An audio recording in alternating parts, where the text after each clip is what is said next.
implement public policies that will achieve a number of goals. One is to attract skilled teachers to the schools where they are most needed.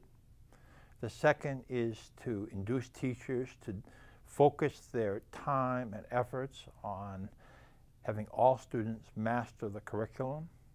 Third is inducing teachers to invest in improving their skills. And fourth, encouraging and supporting teachers to work with each other to improve the coherence and consistency of instruction in their schools. Public policy tools are typically combinations of incentives and supports. And incentives include, for example, test-based accountability and financial incentives, either for individual teachers or groups of teachers. But I think it's important to adopt a broad definition of incentives. And the definition I like is a stimulus to action.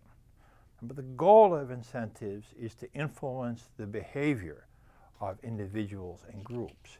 And a challenge is always to have the behavioral response to incentives be constructive rather than destructive. Let's consider the conditions under which financial incentives work the best. But before doing that, let me remind you that incentives include much more than financial incentives. For example, a very important incentive to a great many teachers is to be able to make a difference in the lives of children, to work in a school that has strong leaders and that has skilled and supportive colleagues. So those are incentives to keep in mind in designing public policies. On the other hand, I want to come back to financial incentives, but I want to emphasize that providing financial incentives for teachers to do an impossible job will never be an effective strategy to improve education of children. So let's turn to situations under which financial incentives for individual teachers work well. First is when the behavior that you want to induce is something teachers know how to do. A good example would be come to school every day on time. Second, that they can do this by themselves, which they can in this case of attendance. Third, that it's not costly to measure quite accurately the progress towards this goal. That's the case of attendance. You can count there's a variety of strategies to count whether teachers come to school on time. And fourth, it's possible for supervisors to answer the question, why does teacher A get a financial bonus and teacher B does not? In this case, it's because teacher A came to school regularly, teacher B did not.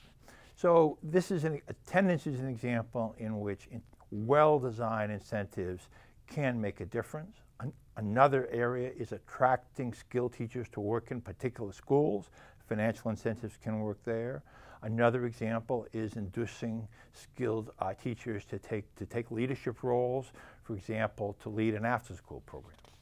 If you're going to use incentives, the design of incentives matters enormously. The details matter enormously. Now, incentives by themselves will often not lead to improvement in student performance.